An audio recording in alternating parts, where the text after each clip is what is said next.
usapang salin po tayo. Latest interview po ito ni Inday Lustay na sinasabi niya diyan na open daw ang kanyang salin. Kahit daw sino pwedeng magbukas, kahit si Trillanes. Ginagawa na daw po yan ng PCIG. So sinabi niya yan ha. Pero nang tinanong po ang PCIG, pinabulaanan po nito ang sinabi ni Inday Lustay.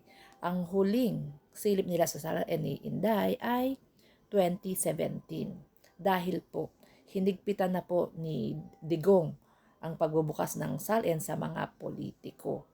Di ba, gaya nga po na sinabi natin, kailangan meron pang approval ng may-ari. So 2017 po, ayan po makikita nyo ang kanyang salin noong 2017 until now hindi po yan nabubuksan.